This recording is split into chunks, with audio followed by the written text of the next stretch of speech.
Would you like to get more life out of your saw blades between sharpening? I'm Steve Gaskins with Fine Woodworking of South Carolina. Welcome to my shop. Let me show you what I do to extend the life in between sharpenings to have more run time. I put down a piece of newspaper on my bench. Right now I'm doing it for demonstration purposes only. Normally I do this at my sharpening table. I use an old paint lid. You can buy these at the big box store.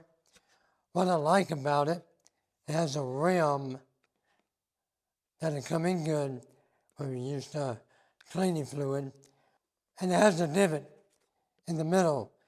And what that does is when we place our saw blade in, we don't have to grab it by the teeth. Use the arbor hole, you can set it in and easily pick it out by that. Now there's all kind of cleaners. There's a blade and a bit, resin, gum and pinch remover. This is a different type of cleaner, another pinch remover, and they work well.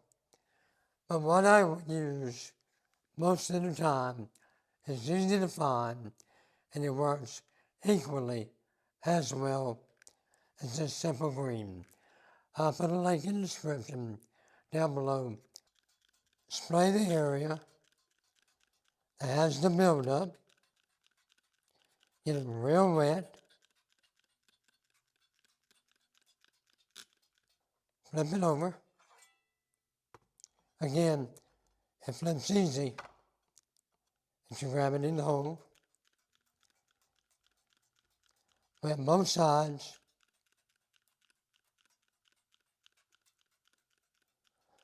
Again, use a liberal amount.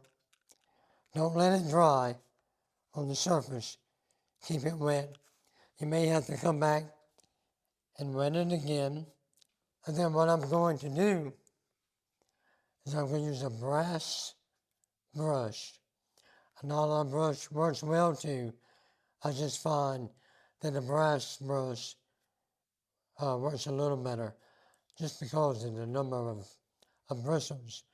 I'm going to let that soak, but I'm going to keep an eye on it and make sure it doesn't dry. Okay, it's been about 10 to 15 minutes. So what I'm going to do, I'm going to take my brass brush, I'm going to gently just rub across the teeth of the blade. Let me show you how. And you can see the buildup coming off the blade.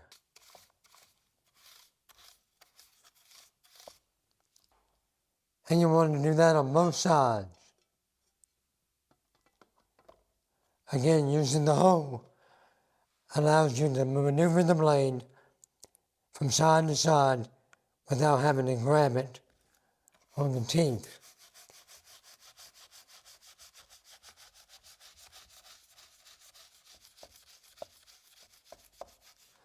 If it gets a little dry, just add more cleaner.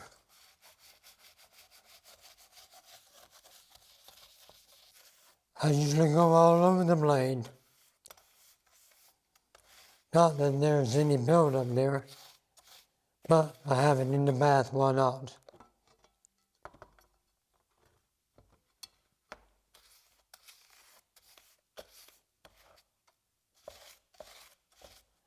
And normally, if you go with the direction of the teeth,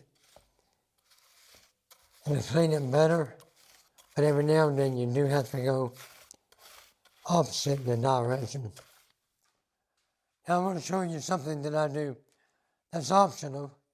You don't have to do it, I like to do it. I take an old X-Acto blade.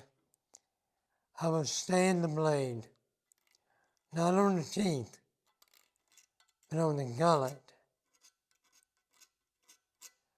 I will get any buildup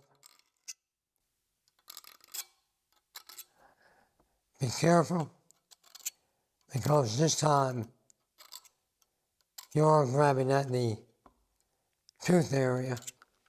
I'm going to spray it down one more time and just go over it one more time. Just make sure I didn't miss anything.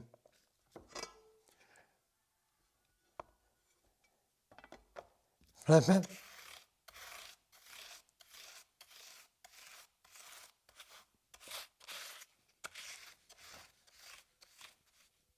And take some paper towels. Again, be real careful around the tooth area.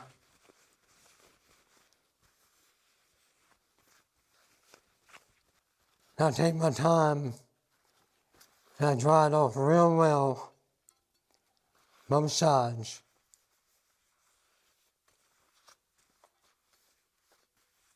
And what you will see is a real clean, real nice blade that's ready to be installed back in my table saw.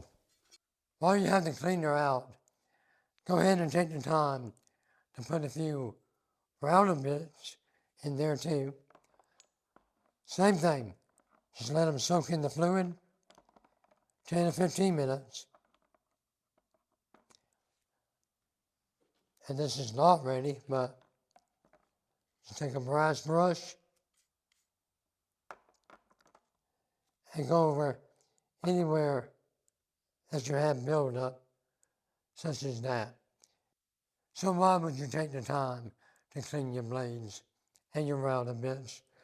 When you remove the buildup, the blade runs cooler. If it runs cooler, it has less vibration. Less vibration means for a better cut, less burning. And the good part about it, when you get done, the simple green, you can just flush it down the sink. So what would I not use to clean my blades? Well, anything that's going to require a chemical respirator, such as this one, anything that requires any heavy latex gloves. If you enjoy this information, I appreciate it if you would like our videos, share our videos, subscribe to our channel. If you want to go further, there's a couple of links in the description that you can help to support our channel. We love and appreciate you. God bless.